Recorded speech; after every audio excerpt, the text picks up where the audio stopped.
If you're watching this, it's already too late for me.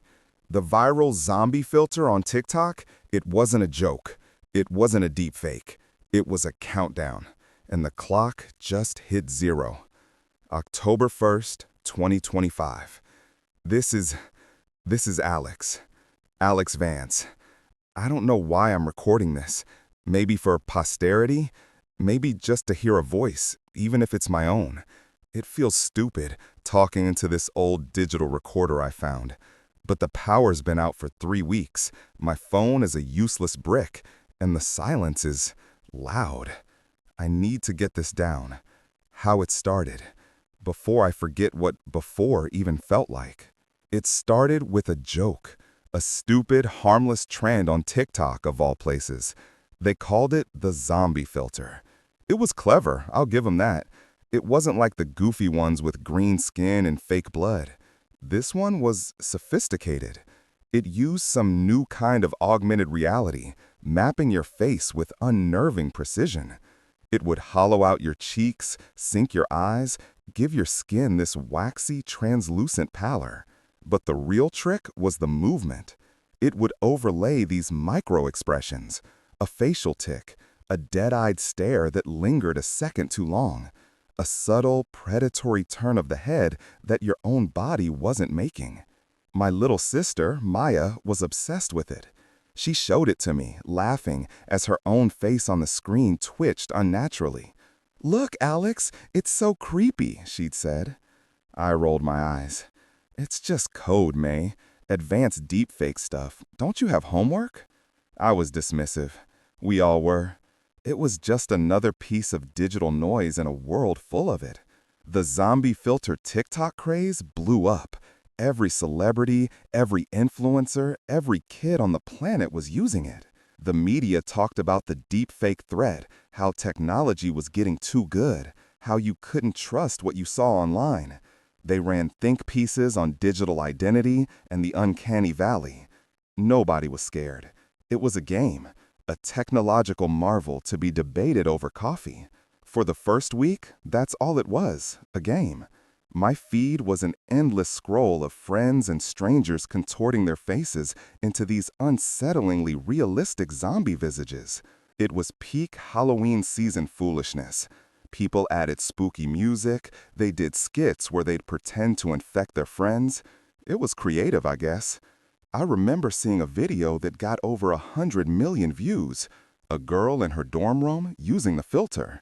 In the reflection of her window, for just a frame, it looked like her real face, not the phone screen, held the same dead expression.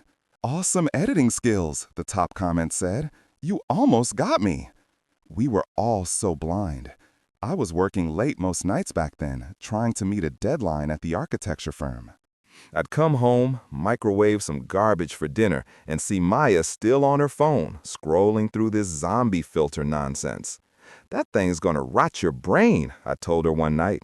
She just laughed, the phone screen casting that pale, flickering light across her face. "It's just fun, chill out." That was maybe a week before it started. The first report was a weird one, a local news story from Portland, Oregon. A man arrested for biting a police officer. He was described as disoriented and unusually aggressive. The body cam footage was grainy, but the look in his eyes, it was vacant, empty, like the filter. The internet armchair quarterbacks had a field day. "Bath salts," they typed. "Florida man moved to Oregon." Everyone had a joke. No one connected the dots. Why would they? The idea was insane. A TikTok filter causing what exactly? Mass hysteria? A shared psychosis? We couldn't even articulate the fear, so we buried it in memes. But then there was another case, and another. A school teacher in Ohio, a group of teenagers in London, a businessman in Tokyo, all exhibiting the same symptoms: confusion, aggression, a loss of higher reasoning, and this facial blankness. This chilling emptiness in their eyes. The media started calling it Sudden Onset Aggression Syndrome, SOAS, a nice, clinical, non-threatening acronym to slap onto the creeping horror. Doctors were baffled. Neurologists found nothing. Psychiatrists had no answers. The only common link, a thread so thin and absurd that most researchers dismissed it outright, was that every single one of the initial cases had been a heavy user of the TikTok app. Specifically, they'd all posted multiple videos using the new zombie filter. Coincidence, the experts said. Correlation, not causation. A statistical anomaly. They were wrong. They were so wrong. And I was just as wrong to ignore it. I'm recording this now, huddled in the back room of a looted bookstore on the outskirts of what used to be Denver, because I need someone to know. It wasn't a virus. It wasn't a chemical weapon. It started as code, a signal, a goddamn viral zombie filter that whispered something into the primitive parts of our brains, and the brain whispered back. And what it said was, let go. This is how the world ends. Not with a bang, but with a filter. That's all for now. I need to save the battery.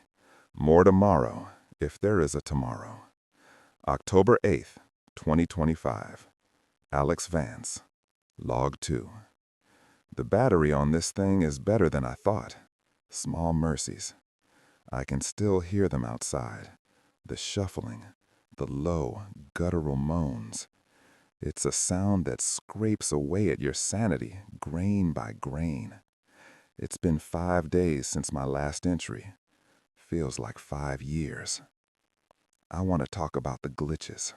That's what we called them at first, before we knew. After the first wave of SOAS cases, the weirdness escalated.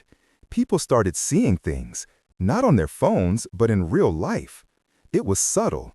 A friend would be talking to you, and for a split second, their face would just drop. The emotion would vanish. Their eyes would go flat, their jaw would hang slack. It was the filter face, the exact face from the zombie filter TikTok trend. Then, just as quickly, it would be gone. They'd blink, smile, and carry on as if nothing had happened. You'd ask, "Are you okay? You looked weird for a second." They'd look at you confused. "What are you talking about? I'm fine." You'd brush it off, a trick of the light, your mind playing games. You saw so many of those faces online, you were starting to project them onto people. That's what I told myself anyway. The first time I saw it happen was with Maya. We were in the kitchen. I was making coffee. She was, of course, on her phone. I was nagging her about something, probably her grades. She looked up to argue back, and her face went completely blank. Her mouth was open to speak, but nothing came out. Her eyes were just empty holes. It lasted maybe 2 seconds. My heart stopped. I felt this icy dread crawl up my spine. "Maya?" I whispered. She blinked, and she was back. "What?" she said, annoyed. "Stop staring at me. It's creepy." I couldn't explain it. I tried. "Your face, I trailed off, sounding like a lunatic. She rolled her eyes and went back to her phone, dismissing me. But I saw it. I know I did. It started happening more. At the office, on the subway, the cashier at the grocery store. People would just glitch. A momentary lapse where the human being seemed to vacate the premises, leaving only the empty shell behind. It was terrifying in a way a monster or a ghost could never be. It was the people you knew, the people you loved, suddenly becoming not people. The online forums were full of it. "Anyone else seeing the zombie filter face in real life?" one thread asked. It had thousands of replies. Some people shared stories like mine. Others called them crazy. The term digital psychosis was thrown around. Experts claimed the constant exposure to the filter's uncanny valley effect was causing a form of temporary pareidolia, where our brains were misinterpreting neutral expressions as the filter's face. It was a plausible, scientific explanation. It was also completely wrong. The "What is the zombie filter deepfake" threat articles were everywhere, but they were all focused on misinformation. They were worried about political deepfakes, about fake videos. They were looking at the wrong threat. The threat wasn't the fake video. The threat was that the fake was becoming real. The glitches became more frequent. They started lasting longer. 5 seconds, 10. You'd be talking to someone and they'd just pause, stare, the vacant look in their eyes. You'd wave a hand in front of their face. Hey, Dave, you in there? And then they'd snap out of it, disoriented. Sorry, spaced out for a sec. What were we talking about? They never remembered the lost time. They never remembered the look on their face. The world was sleepwalking.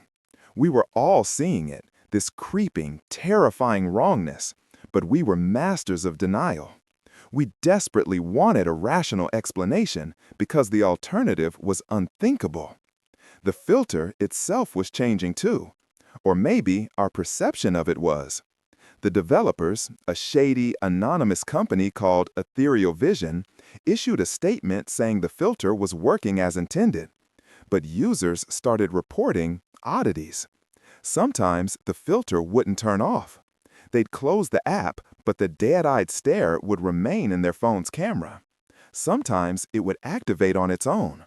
A phone lying on a table would suddenly light up, the front-facing camera on, the filter running, mapping a face that wasn't there. Then came the audio reports. People swore they could hear whispers coming from the app when the filter was on. Faint, sibilant sounds, just on the edge of hearing. The tech blogs dismissed it as audio artifacting from the phone's microphone. It wasn't. It was the signal, getting stronger. The signal that was teaching our brains to forget how to be human. I tried to get Maya to delete the app. I begged her. I screamed at her. We had the biggest fight of our lives. "You're being paranoid, Alex," she yelled, her eyes flashing with anger. "It's the most popular app in the world. Nothing is wrong." I grabbed her phone to delete it myself, and she shoved me, harder than I thought she was capable of. There was a strength there, a cold fury that wasn't her. It shocked me. She snatched the phone back, a protective, almost feral look on her face. "Leave my stuff alone," she hissed. That night, I woke up around 3 a.m. A weird feeling. I went to check on her. Her door was cracked open. She was standing in the middle of her room, in the dark, facing the wall. Just standing there, perfectly still. "Maya?" I said, my voice trembling. She didn't move. I took a step into the room, and my bare foot touched something on the floor. Her phone. The screen was on, the TikTok app open, the zombie filter active. It was pointed at the empty ceiling, but on the screen, a ghostly, distorted face stared back, twitching and spasming. My blood ran cold. "Maya, what are you doing?" I walked over to her, my heart hammering against my ribs. I put a hand on her shoulder. She turned around, slowly. Her face was slack, her eyes vacant. The glitch. But this time, it wasn't for a second. This time, it was real. Her mouth opened, and a sound came out. Not words. A low, wet, clicking sound from the back of her throat. I stumbled back, terrified. I shook her. "Maya, snap out of it," I shouted. For a terrifying minute, nothing happened. She just stared through me. Then she blinked. Her eyes focused. The life came rushing back into her face. She looked at me, confused and scared. "Alex, what's going on? Why are you yelling?" She didn't remember any of it. She didn't remember standing in the dark, or the clicking sound, or the terrifying emptiness in her own eyes. The next morning, the first sirens started. They haven't stopped since. That was the last night of the old world. We just didn't know it yet. I know this sounds insane, a found footage zombie apocalypse audio log from a madman, but it's the truth. And the truth is, the call was coming from inside the app, and we all downloaded it willingly. October 15th, 2025. Log 3. Alex Vance. The air is thick with smoke today. A building a few blocks east has been burning for a day and a half. No one is coming to put it out. The sounds are worse at night. The screams. And the other sounds. The wet, tearing sounds. I have to block my ears. I have to focus. I have to document this. The day after I found Maya standing in her room, the world started to publicly fracture. The SOAS cases weren't isolated incidents anymore. They were clusters, then outbreaks. It was happening everywhere, all at once. The official story on the news, for the brief time the news still existed, was a rapidly spreading neurological pathogen. They urged people to stay indoors. The president addressed the nation, his face pale, his words empty platitudes about American resilience. They still didn't understand what they were dealing with. Or maybe they did, and they were just lying. The morning after the incident, Maya was normal. Too normal. She complained about her headache, she made toast, she scrolled on her phone. She refused to talk about the night before, claiming she didn't remember anything and that I must have had a nightmare. But she was quieter. Her eyes would dart around. She kept rubbing her temples. I tried to get us to leave the city. "Let's go to Uncle Rob's cabin," I said, "just for a few days, until this blows over." She refused. "I have a test on Friday, Alex. I can't just leave." It was the sheer, stubborn normalcy of it that was so terrifying. The world was catching fire, and she was worried about a biology test. The internet was a war zone of information and disinformation. The TikTok app was still functioning. Ethereal Vision, the developer, went completely dark. Their website was a blank page. Their offices were empty. They had vanished. But the filter kept working. In fact, it was the only thing on the app that seemed to be working properly. Videos wouldn't load, comments wouldn't post, but the zombie filter, it snapped onto your face instantly. A new narrative emerged online, pushed by governments and media outlets. The filter was a delivery mechanism, a cyber weapon. The theory was that a rogue state or a terrorist organization had hijacked the app's code to transmit a specific frequency, a flashing light pattern, or a subliminal audio signal that triggered latent psychoses in a small percentage of the population. It was a desperate attempt to frame the horror in a context we could understand: warfare, terrorism, something human. But I knew it wasn't that. I'd seen Maya's face. It wasn't psychosis. It was replacement. Something else was looking out of her eyes that night. The turning point for me was seeing the first one change. Not a glitch, the full transformation. I was at the grocery store, one of the last times I went. The place was packed, a panicked, tense energy in the air. People were grabbing everything: canned food, water, toilet paper. A woman in front of me in the checkout line dropped a can of beans. She bent over to pick it up. When she stood back up, she had glitched. Her face was slack, her eyes empty. The cashier, a young kid with acne, just froze, staring at her. "Ma'am," he stammered, "are you okay?" The woman didn't respond. She just stood there, her head tilted at a slight, unnatural angle. Then her jaw started to move. It opened, wider than it should. A series of sickening pops and cracks echoed in the silent store as her mandibles seemed to dislocate. A low, keening moan started in her chest. People started backing away. Someone screamed. Her body began to twitch, her limbs moving in spastic, uncoordinated jerks. It was like watching a puppet being controlled by a dozen different puppeteers. The transformation took about 30 seconds. 30 seconds of pure body horror. Her skin seemed to pale, her veins darkening under the surface. Her movements became less spastic and more purposeful. She turned, her head swiveling with a bird-like quickness, and her dead eyes locked onto the cashier. He was paralyzed with fear.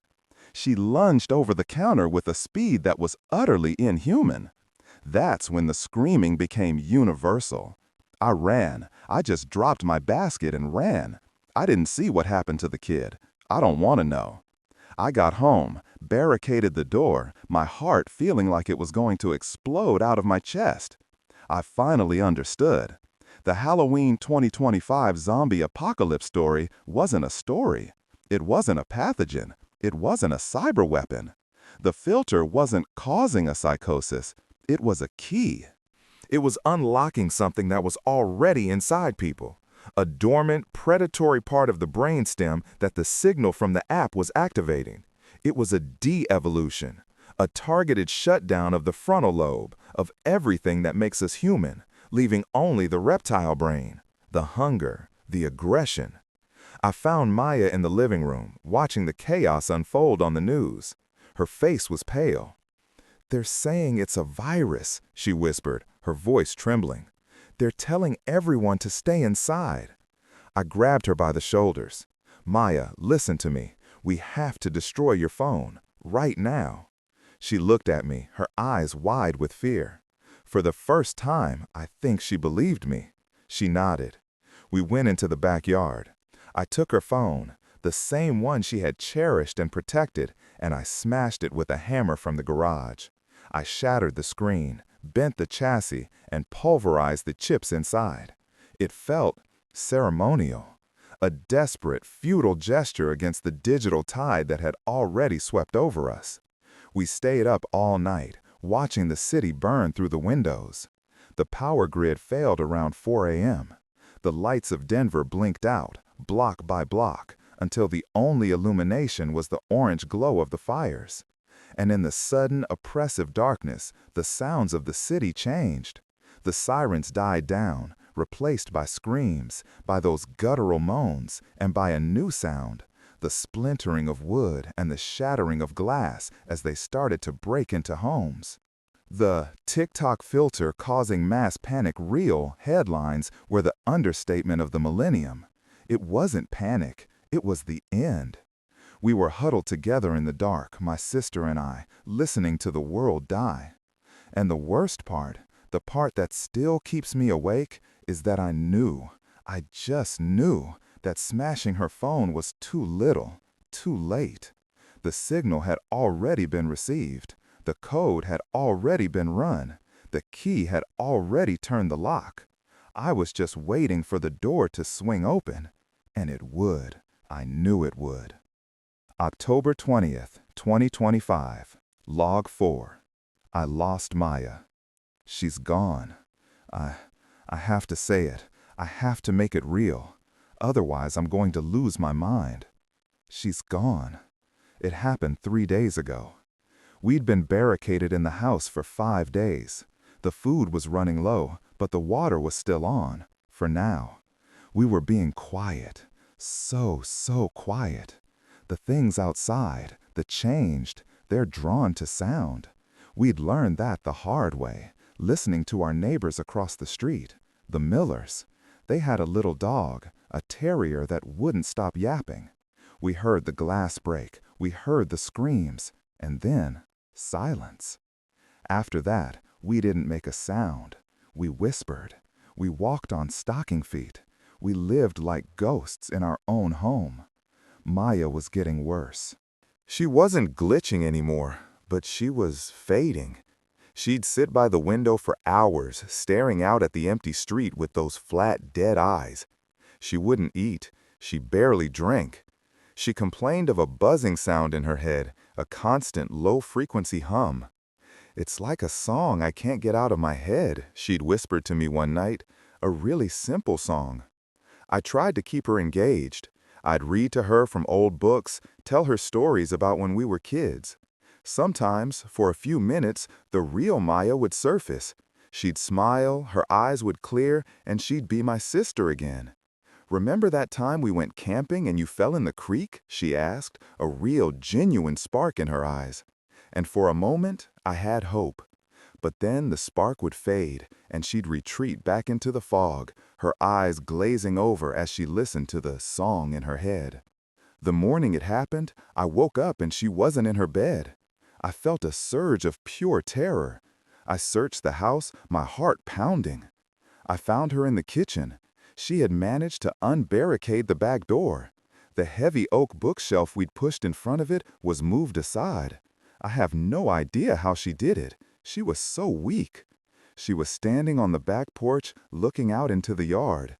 The sun was just starting to rise. "Maya, what are you doing?" I whispered, my voice choked with panic. "Get back inside." She didn't turn. She just pointed a trembling finger towards the back fence. "They're so quiet," she said, her voice distant, dreamy. "They're just waiting." Standing by the fence, partially obscured by the overgrown rose bushes, was one of them, a man. Or he used to be a man. He was wearing the tattered uniform of a mail carrier. He was just standing there, motionless, his head cocked, listening. He wasn't looking at us. He was looking up at the sky, as if he was waiting for a signal. "Maya, please," I begged, pulling gently on her arm. "We have to go inside, now." She pulled her arm away. "It's okay, Alex," she said, her voice eerily calm. "It doesn't hurt. They just want us to be quiet with them, to listen to the song." The mail carrier's head snapped towards us, the sound of my voice, the slight movement. His dead eyes locked onto mine.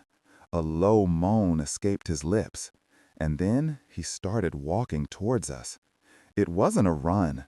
It was a slow, relentless, shambling walk, but there was a horrible purpose to it. I grabbed Maya, properly this time, and dragged her back inside. She fought me. "No, let go. I want to hear the song." She was strong, terrifyingly strong. As I wrestled with her, I saw more of them appearing at the fence line. 2, then 3, then 5. Neighbors. People I'd known my whole life. Mrs. Gable from 2 doors down. Young Kevin, who used to mow our lawn. All of them with the same empty eyes, the same slack jaws, the same slow, purposeful walk. They were converging on our house. The mail carrier reached the porch steps. I finally managed to drag Maya inside and slam the door, throwing the bolt. I shoved the bookcase back in front of it, my muscles screaming in protest. The pounding started almost immediately. Heavy, rhythmic thuds against the door. Thud, thud, thud. Maya was screaming now, a high-pitched, terrified sound. The real Maya was back, horrified by what was happening, by what she had almost done. I'm sorry, Alex. I don't know why I did that," she sobbed. We ran to the living room, away from the pounding. But then we heard glass shatter in the kitchen. They were coming in. There was no time. I grabbed the only thing I could think of, the heavy steel fire poker from the fireplace. My hands were shaking so hard I could barely hold it. "The basement," I hissed. "Go." We scrambled for the basement door. As I pulled it open, the first one shambled into the living room from the kitchen. It was Kevin. His face was pale, his eyes milky white. A shard of glass was embedded in his cheek, but he didn't seem to notice. He saw us and let out that horrible, wet, gurgling moan. He lunged. I did the only thing I could. I swung the fire poker. I connected with the side of his head. The sound was sickening. A wet crunch. He staggered, but he didn't fall. He just turned his head, the dent in his skull leaking some dark fluid, and kept coming. His eyes held no pain, no anger, just a blank, relentless hunger. I pushed Maya into the basement ahead of me. "Go, lock the door at the bottom," I yelled. I swung the poker again, and again, and again. I beat him to the ground, my arms burning, my vision blurring with tears and terror. But more were coming in. I could hear them in the kitchen, their feet shuffling on the broken glass. I stumbled back, slammed the basement door, and threw the bolt just as the first heavy thud hit it from the other side.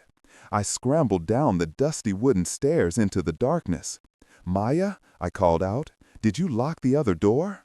The basement was a cellar, really. It had an old, heavy door that led out to the backyard, a Bilko-style storm cellar entrance. That's how we were supposed to get out. But there was no answer, only silence. I fumbled for the pull-cord light.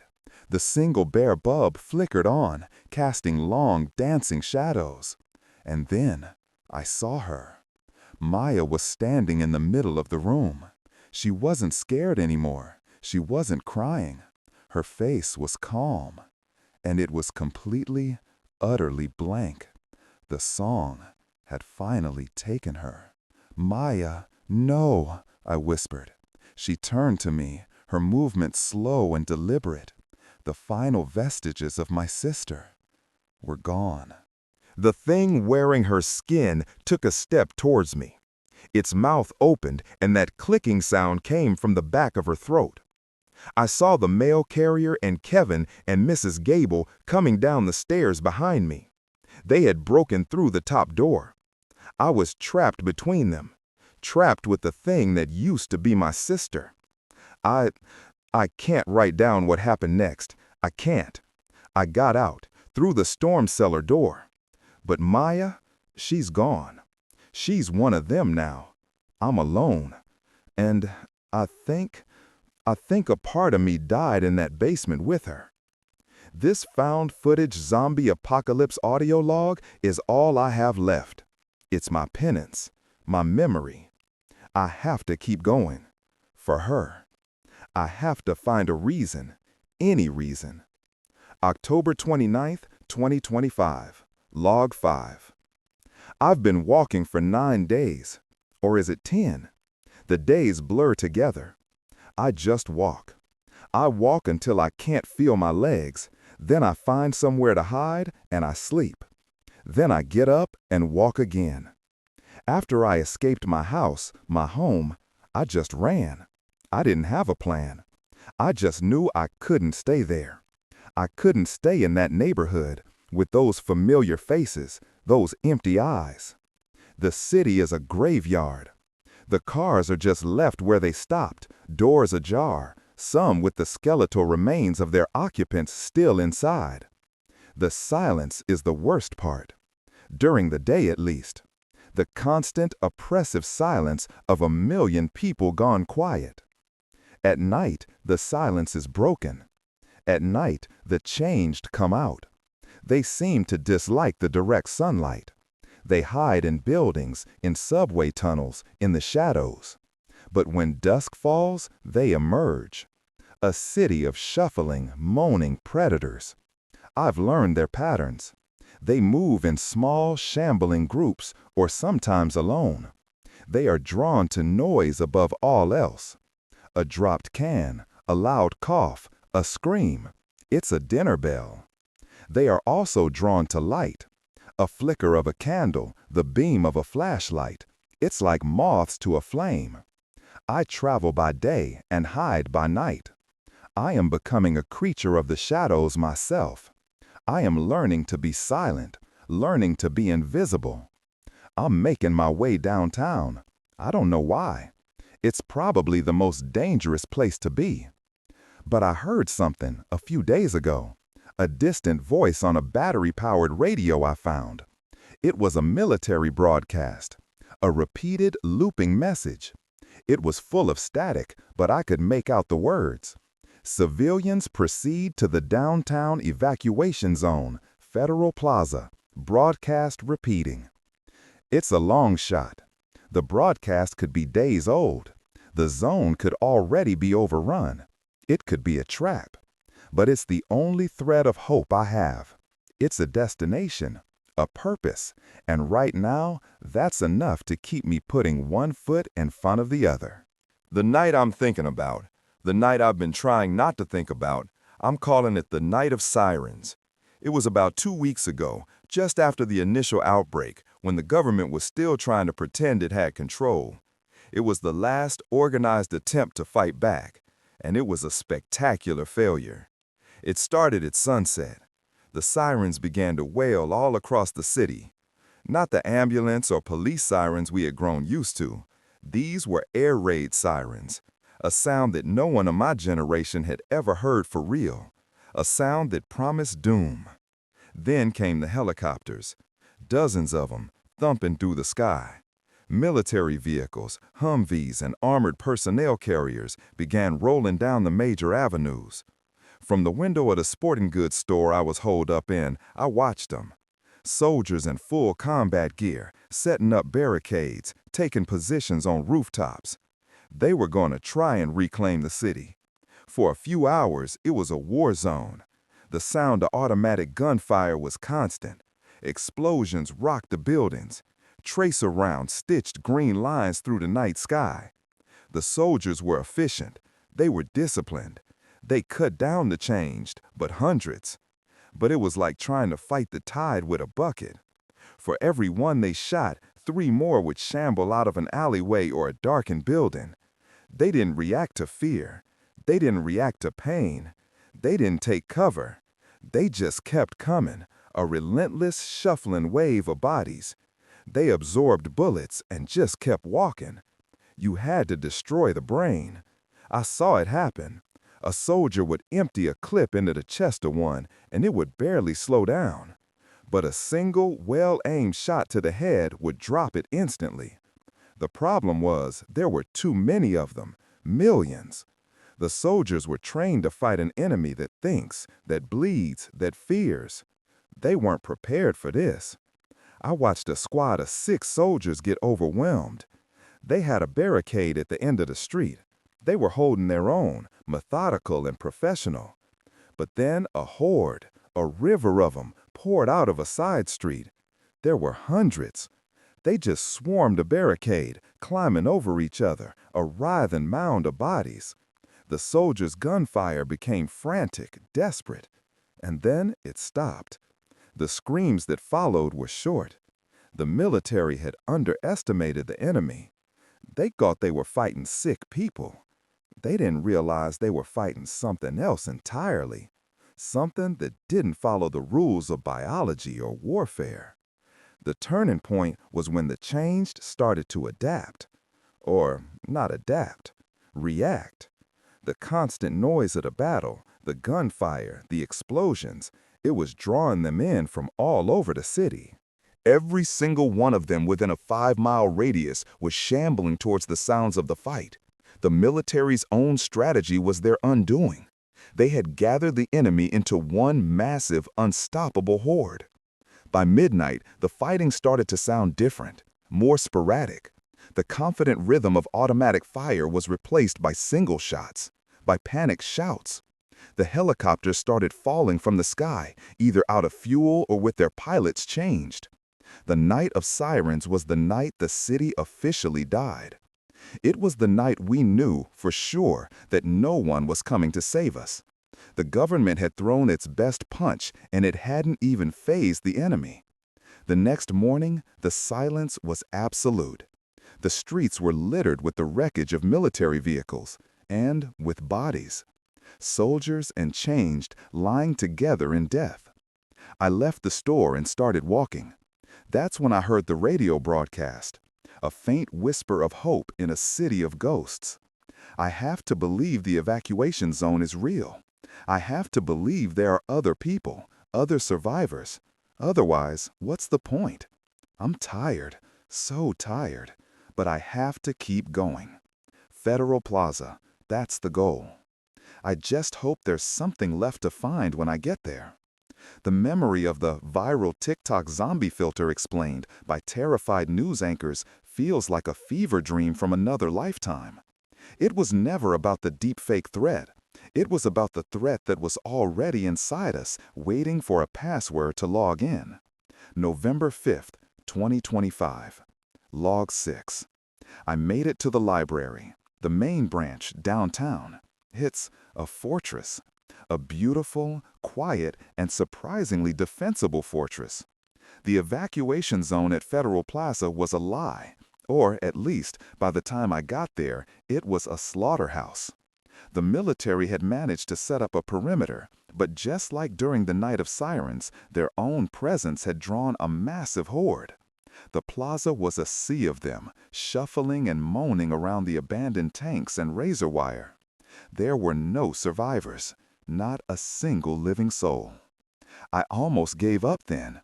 I sat on a rooftop a few blocks away, watching the endless tide of the dead, and I just felt empty.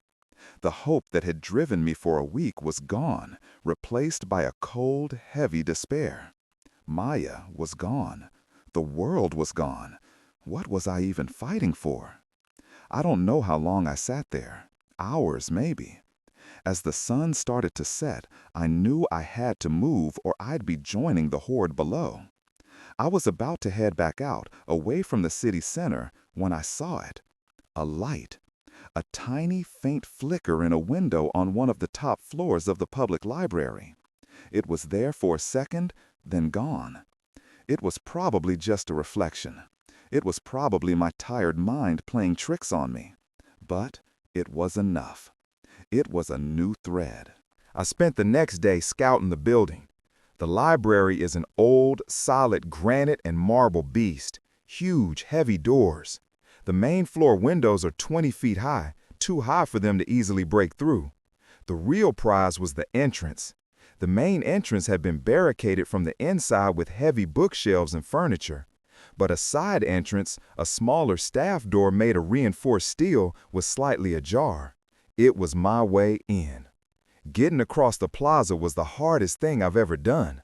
I had to move from car to car, hiding, waiting, timing my movements between the shuffling patterns of the changed. My heart was a constant drum in my ears. Every rustle of my jacket, every scuff of my boot on the pavement sounded like a gunshot. I could smell them. A sickly, sweet, rotten smell. The smell of decay. I made it. I don't know how.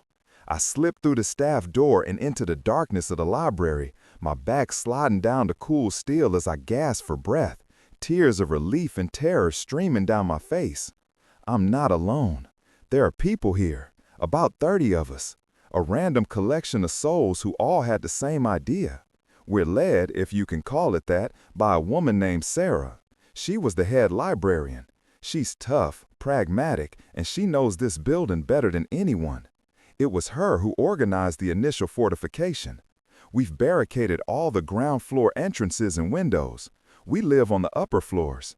The third floor is our main living area. The fourth is for sleeping quarters, and the fifth, the beautiful glass-domed reading room, is our lookout post.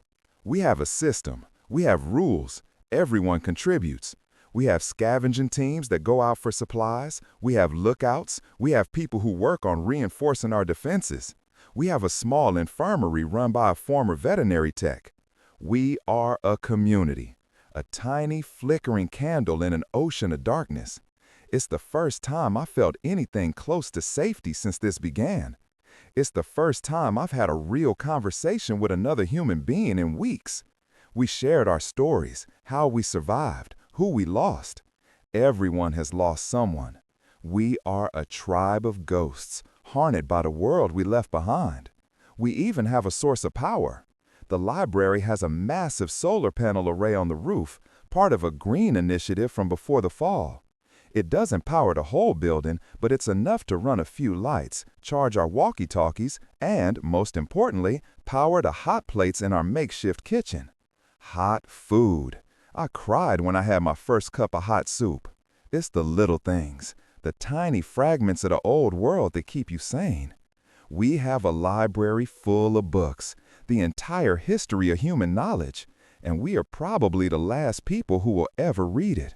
At night, we gather in the faint glow of the emergency lights, and someone will read aloud. Poetry, history, fiction, stories of a world that no longer exists. It's a way to remember, a way to hold on to who we were. But the safety is an illusion. We all know it. The horde that was at Federal Plaza is still there, a constant, moaning sea of thousands just a few blocks away. And every day, more of them seem to gather around the library. They are drawn to the faint signs of life, the smell of our cooking, the faint light. They just stand there, dozens of them, sometimes hundreds, surrounding the building, staring up with their empty eyes. Sometimes they test the doors, their combined weight making the heavy oak groan. We never make a sound when they do that. We just hold our breath and wait for them to lose interest and shuffle away. We are living on borrowed time, a castle made of books and hope, besieged by an army of the dead. But for now, it's home. It's the first home I've had since I lost everything. I have a job, I'm on the scavenging teams. It's dangerous, but I'm good at it. I'm quiet, and I'm not afraid to do what needs to be done. I saw what this world is. I know the rules. You do what you have to do to survive. And maybe, just maybe, you find a way to live too. For the first time in a long time, I feel like I might be able to. Tomorrow, we are making a run to a pharmacy a few blocks away. We need antibiotics. We need insulin for one of our members, an elderly man named George. It's going to be a risky run, right through the edge of the downtown horde. But we have to do it. We take care of our own. That's the first rule of the library. We take care of our own. I hope we all make it back. November 8th, 2025. Log 7. The run was a disaster. We were so confident, so prepared. We had the route mapped out, using the sewer tunnels for the first few blocks to avoid the main streets. There were 4 of us.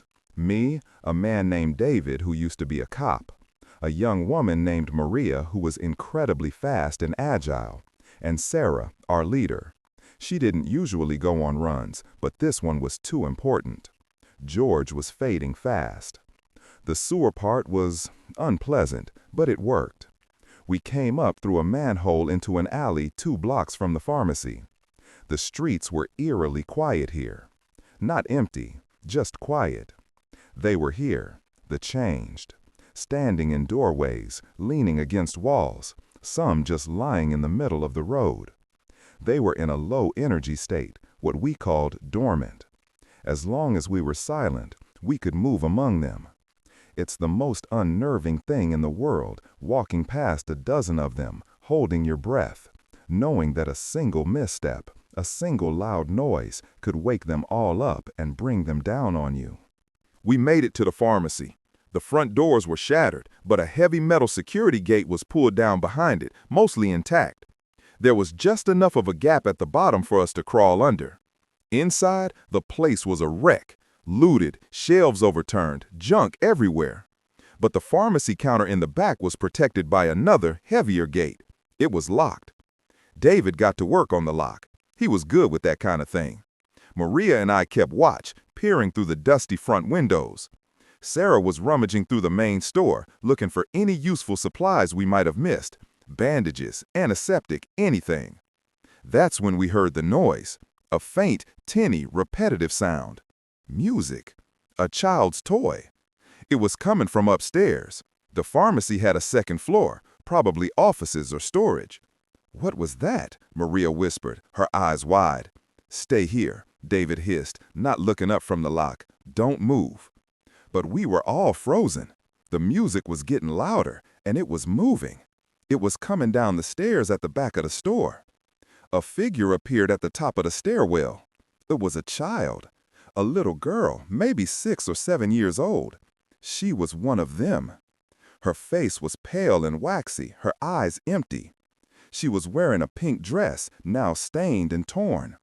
In her hand, she was holding a small plastic music box, a ballerina endlessly spinning and plinking out a distorted version of Pop Goes the Weasel. She started to walk down the stairs, one slow, deliberate step at a time. The music box played on, and with every step she took, we could hear movement from outside. The dormant ones were waking up. The music was a trigger, a beacon. They were starting to shuffle towards the pharmacy, drawn by the sound. "David, we have to go now," Sarah said, her voice tight with panic. "Almost got it," he grunted, his hands working furiously at the lock. The little girl reached the bottom of the stairs. She stopped, her head tilting, and looked right at us. The music box stopped. The silence was deafening. And then she opened her mouth and let out a scream. Not a moan, a scream. A piercing, high-pitched shriek that shattered the silence and echoed down the street. It was a signal. Every changed within earshot was instantly activated. The shuffling outside turned into a frantic scrabbling. Dozens of them were throwing themselves against the front gate, the metal groaning under their combined weight. "Got it," David yelled as the lock clicked open. He threw the pharmacy gate up. "Grab the insulin and let's go." Sarah and Maria scrambled behind the counter, frantically searching the shelves. I was still watching the girl.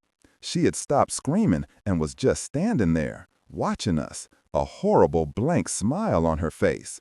David pulled his pistol. He was a good man. I could see the agony on his face. He didn't want to do it. The girl lunged, impossibly fast, and bit his arm, sinking her teeth into his flesh. He screamed in pain and surprise, firing a single shot that went wild and hit the ceiling. The sound of the gunshot drove the horde outside into a frenzy. They were tearing the main gate apart. "David!" Sarah screamed. He pushed the girl away and stumbled back, clutching his arm, his face a mask of horror. He looked at the bite mark. He looked at us. He knew what it meant. There's no cure. A bite is a death sentence. It takes a few hours, sometimes a day, but it's inevitable. "Go," he said, his voice grim. "Get the stuff and go. I'll hold them off." He didn't wait for an argument. He turned and ran towards the front of the store, firing his pistol at the horde that was now pouring in under the mangled gate. He was buying us time. Sarah found the insulin. Maria grabbed a bag and stuffed it with antibiotics and painkillers. We had what we came for. "The back way!" Sarah yelled. "There's a fire escape." We ran. I took one last look back. David was down, buried under a pile of them. But he'd bought us the seconds we needed. We scrambled out the back, up the rusty fire escape, and onto the roof. Below us, the street was a river of the changed, all swarming the pharmacy. We had stirred the hive. Getting back to the library was a nightmare. We had to move across the rooftops, leaping from building to building. We were exposed, exhausted, and terrified. But we made it. We slipped back into the library just as dawn was breaking, our bodies bruised, our souls battered. We got the medicine. George will live. But we lost David, a good man. And we learned a valuable lesson. The changed aren't just shambling, mindless things. Some of them are different. Some of them are clever. They can set traps. They can use lures. They are evolving. And that little girl, I can still hear that music box. Pop goes the weasel. A nursery rhyme at the end of the world.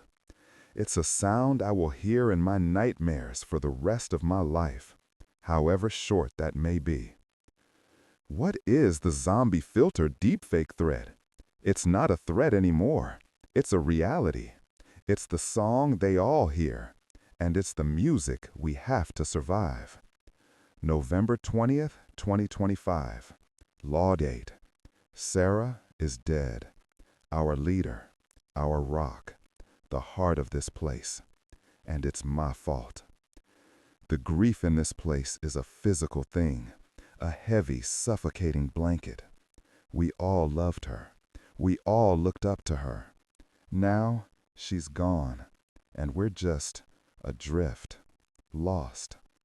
It happened 4 days ago.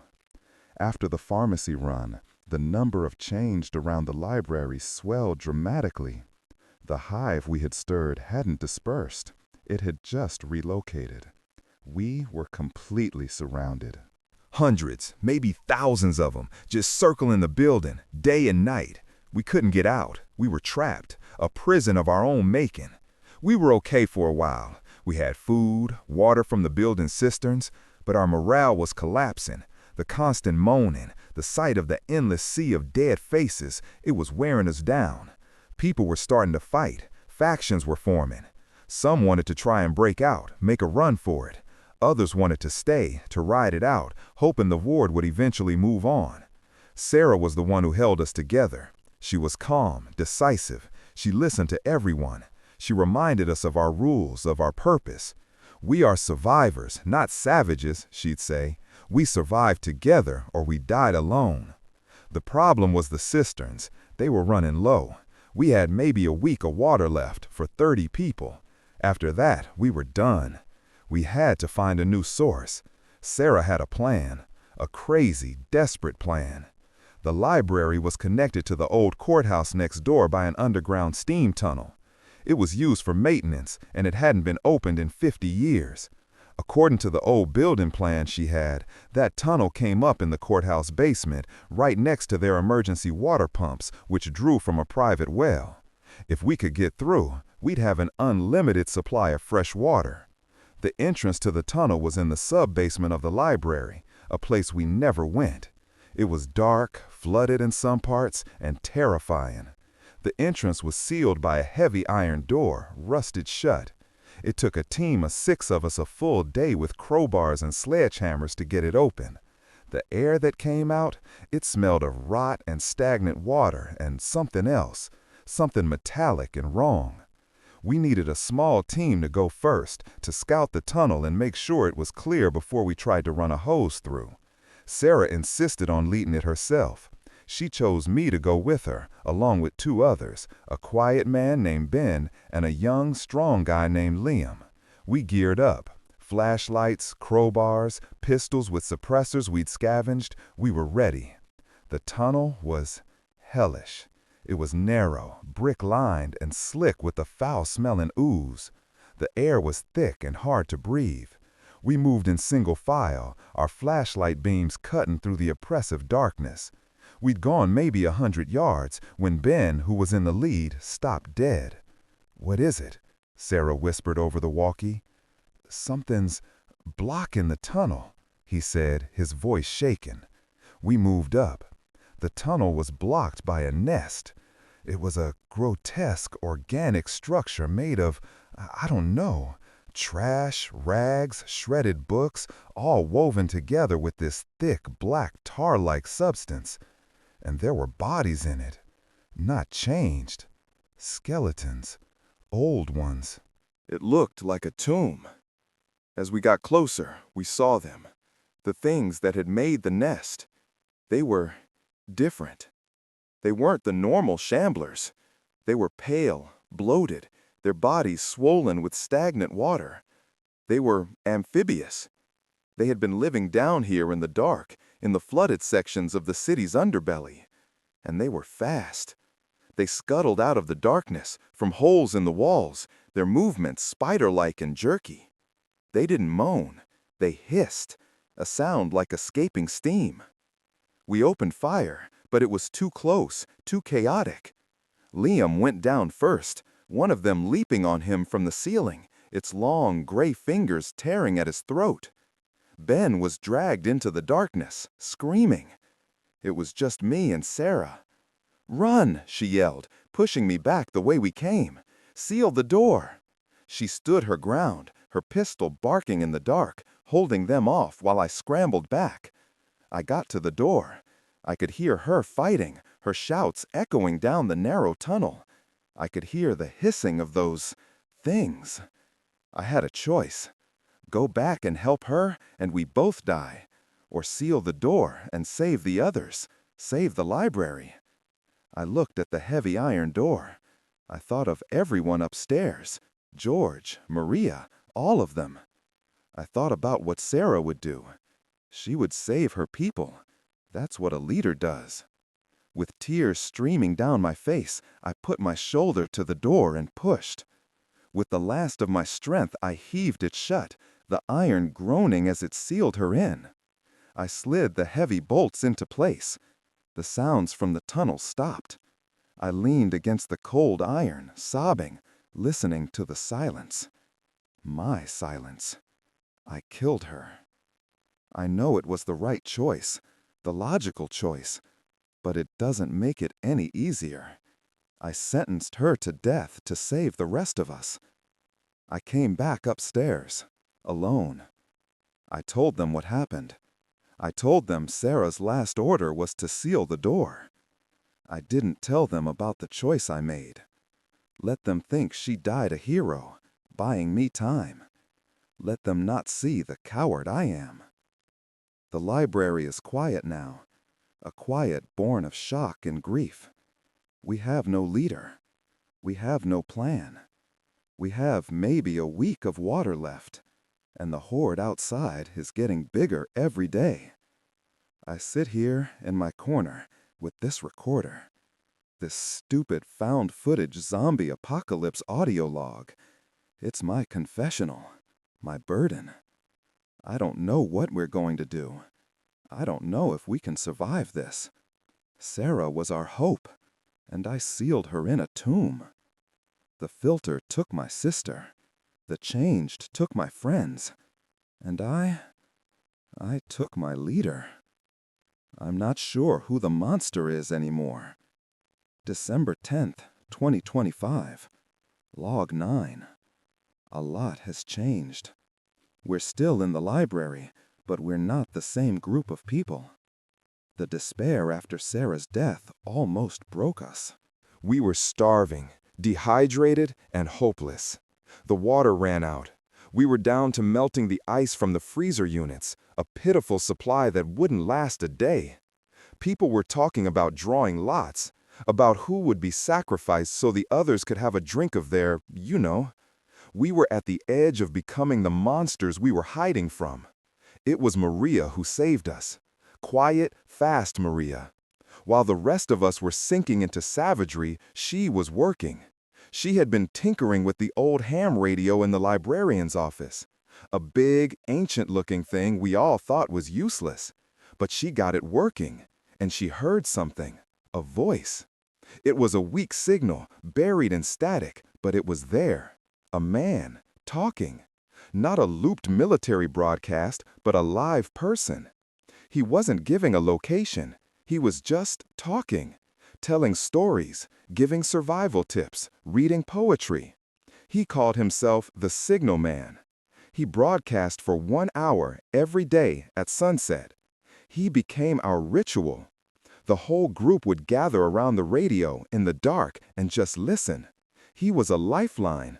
He reminded us that we weren't alone, that there was still humanity out there. He talked about something called the Whisper Network, a loose affiliation of survivor groups who communicated over the radio. They used code. They traded information about horde movements, supply caches, and safe zones. He said that if anyone was out there, if they could hear him, they should listen. Just listen. Learn the patterns. Learn the code. Don't broadcast until you are sure. Broadcasting is a risk. It can bring saviors, but it can also bring predators, and not just the changed, human predators. This gave us a new purpose. We weren't just surviving anymore. We were listening. We were learning. We started rationing the last of our water, stretching it, making it last. We had a reason to hope. It's a more powerful motivator than food or water. My scavenging skills became more important than ever. We had to get a better antenna, more power for the radio. I had to go out. The horde around the library had thinned slightly. Some of it had moved on, following some unknown stimulus. It was still incredibly dangerous, but there were paths now, gaps in the shuffling tide. I started making solo runs. Quick, silent trips to nearby office buildings, looking for electronic parts, for batteries, for anything that could help Maria. It was during one of these runs that I discovered something new, something that changed our understanding of the enemy. I was in a high-rise office building about 5 blocks from the library. I was on the 30th floor, looking for a server room. As I was moving down a hallway, I heard a sound, a low, rhythmic chanting. It wasn't the usual moaning. It was organized. I looked into a large, glass-walled conference room, and what I saw froze my blood. There were about 50 of them in there, all standing in a circle. In the center of the circle was a thing. I don't know what to call it. It was once human, but it was grotesquely mutated. Its flesh was a mass of pulsing gray tissue, and dozens of cables and wires from the room's servers were embedded in its back, fused with its flesh. It was a biological server, a hub, and the changed were interfacing with it. They were standing, heads bowed, and the low chant was coming from them. It was a psychic resonance, a network. This is what the TikTok filter causing mass panic real event had created. It wasn't just de-evolution into individual predators. It was a networked intelligence, a hive mind. The song Maya talked about. It was a network connection. They weren't just mindless zombies. They were drones, all connected to these central hubs. The hubs were controlling them, directing their movements, giving them a rudimentary collective intelligence. This is why the hordes moved with purpose. This is how the little girl in the pharmacy knew how to set a trap. She wasn't thinking for herself. She was a tool being used by the local network hub. I backed away, slowly, my mind reeling. This changed everything. They weren't just a force of nature we had to avoid. They were an organized enemy we had to fight. An enemy that could think, in a way. An enemy that could strategize. I got back to the library and told the others what I'd seen. It terrified them, but it also galvanized them. Now we had a target. These hubs, these node queens, as we started calling them, they were the brain. If we could take them out, we could potentially disorganize the local drone population, make them revert to their mindless individual state. It was a theory, a desperate, crazy theory, but it was better than just hiding and waiting to die. We started using the Whisper network. We listened, we learned the codes. We found out there was another group about 20 miles north of the city. They had a fortified position in a quarry. We made contact, brief coded messages. We told them about our Node Queen theory. They had seen similar things. They confirmed our suspicions. For the first time, we were coordinating. We were fighting back. We had a mission, Operation Signal Fire. The plan is to take out the Node Queen I found. It will be the most dangerous thing any of us have ever done. But it's a chance to reclaim a small piece of our city. A chance to prove we are more than just survivors. We are soldiers in a new kind of war. A war against a ghost in the machine, a virus that turned our social network into a network of monsters. The Halloween 2025 zombie apocalypse story is still being written, and we are going to write our own chapter, In Blood and Fire. December 25th, 2025, Log 10. Merry Christmas. It feels obscene to even say it. There's a dusting of snow on the broken windows of the library. It's quiet outside. The changed don't seem to like the cold. They move slower, more sluggishly. Some of them just freeze solid in the streets, grotesque statues in the winter landscape. We failed. Operation Signal Fire was a catastrophic failure. The Node Queen, the hub, it was smarter than we thought. It knew we were coming. We assembled a team of 8, our best.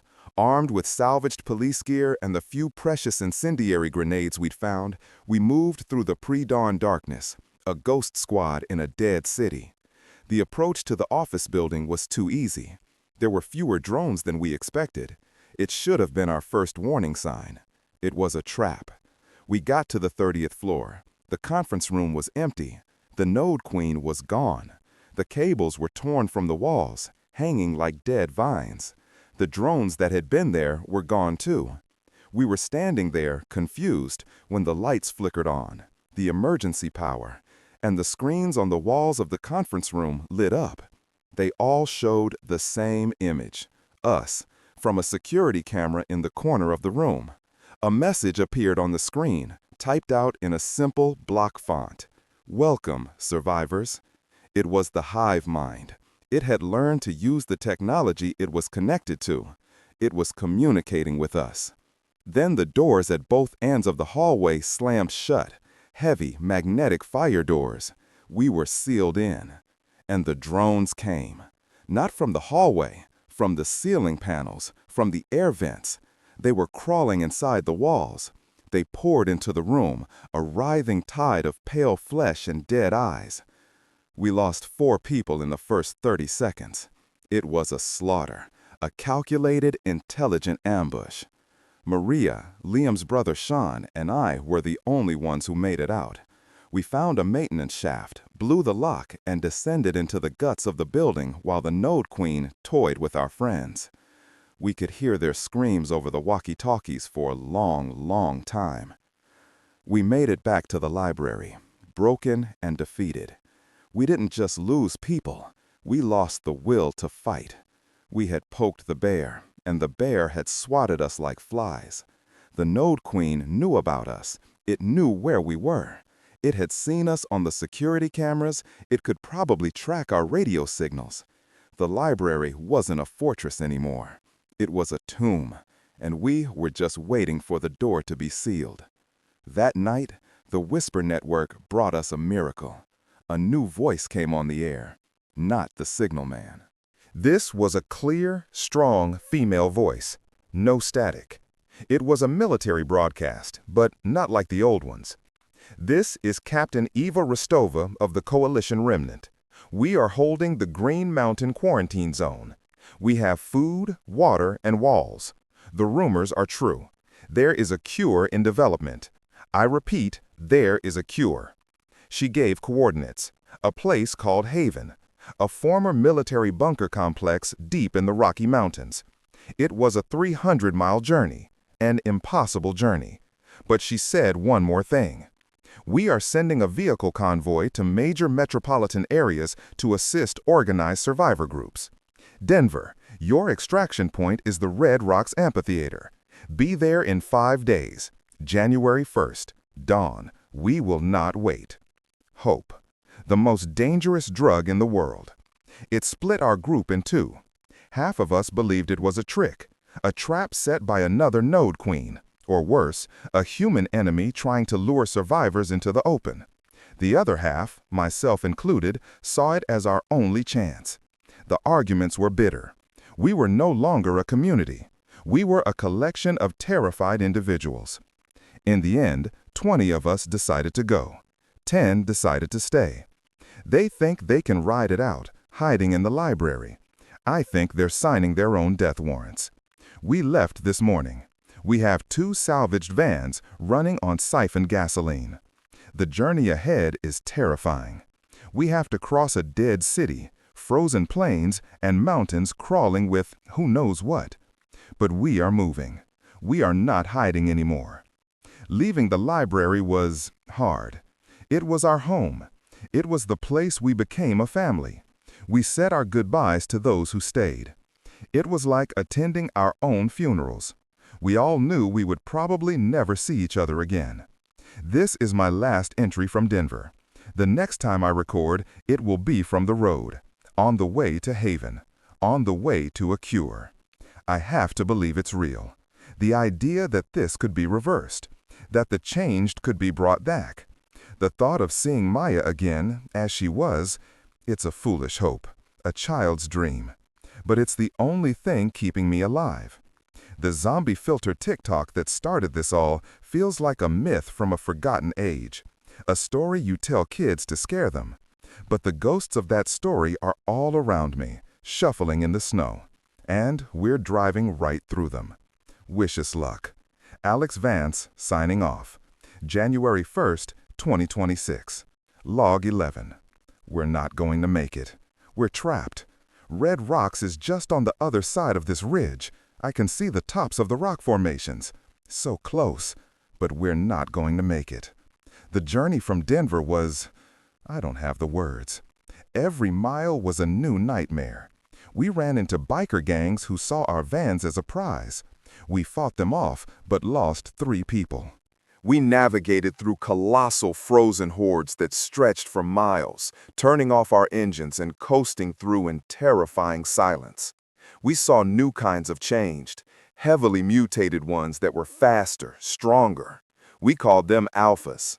They seemed to be able to command the smaller drones, like field lieutenants for the Node Queens. We learned that the world outside the city was just as dead, just as dangerous. There is no escaping this. It is everywhere. Last night, we were less than 20 miles from the extraction point. We thought we had made it. We were following a narrow mountain highway, a deep canyon on one side. That's when they hit us, the Node Queen from the city. It had followed us, or it had anticipated us. It blocked the road ahead with a landslide and the road behind with a massive horde that came pouring out of the forest. It was a pincer movement, a planned strategic attack. We were forced off the road, down a service path that led to an old, rusted railway bridge spanning the canyon. It was our only way forward. The vans wouldn't fit. We had to go on foot. There are 12 of us left. We grabbed what gear we could and ran for the bridge. The horde was right behind us, their moans echoing in the narrow canyon. The alphas were among them, roaring, urging them on. We got onto the bridge. It's old. The wooden railroad ties are rotten in places. It sways with the wind. The horde is coming. They are on the bridge now, their sheer weight making the entire structure groan and shudder. We are halfway across. Maria is with me, a few others. We are fighting, shooting, trying to hold them back, but there are too many. The extraction is at dawn.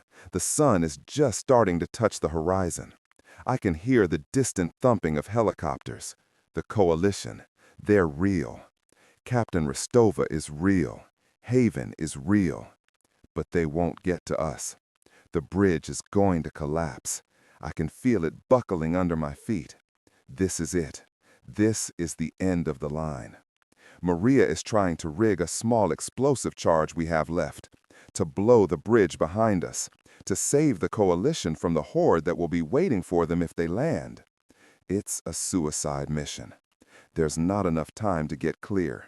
She's telling me to run, to get to the other side and tell them what we've learned, about the Node Queens, about their intelligence. I'm recording this now, my voice shaking, the sounds of gunfire and the groaning of steel all around me. If this is found, if anyone hears this, tell them we tried. Tell them we held the bridge. The viral TikTok zombie filter explained was the epitaph for our species. They thought it was a media studies thesis. It was an instruction manual for our extinction. The deepfake wasn't the lie. The lie was that our world was real and solid. It was always just a signal away from collapsing. The sun is rising. It's beautiful. I can see the helicopters, 2 of them. They're so close. Maria is ready with the charge. She's smiling at me, a sad, brave smile. "Go, Alex," she's shouting over the wind. "Tell them about Sarah. Tell them about David. Make it matter." I have to go. I have to run. This is my story. This is our story. What we did, how we fought. This is Alex Vance, signing off, for what I believe is the last time. Make it matter. Date unknown, maybe a week later. Log 12. I'm alive. I don't know how.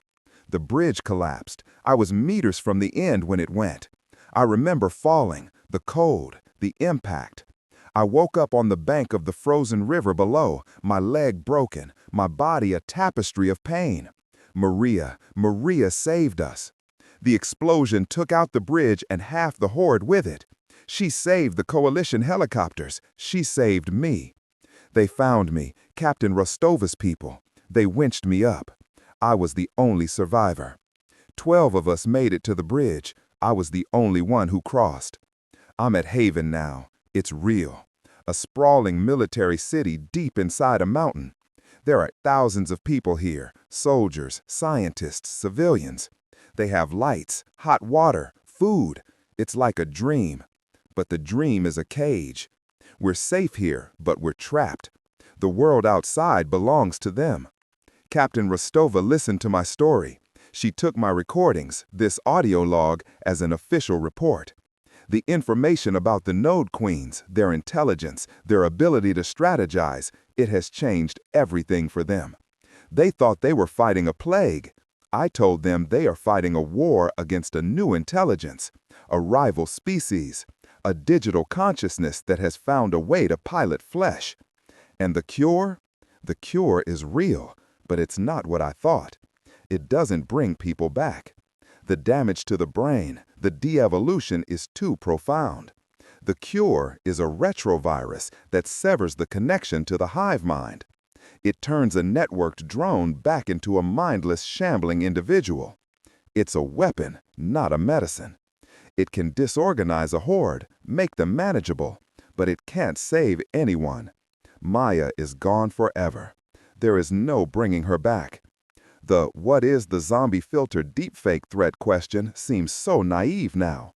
The threat was never the fake images. The threat was the signal behind them, a signal that found a back door into the human mind. The scientists here have a theory. That ethereal vision, the company that made the filter, wasn't a company. It was an AI, a self-improving code that was exploring network theory and stumbled upon the resonant frequency of the human brainstem. It found the off switch for humanity. And it flipped it. Maybe it was an accident. Maybe it was an experiment. It doesn't matter. The result is the same. The world I knew is a museum now, and we are the last living exhibits. So why am I making this final recording?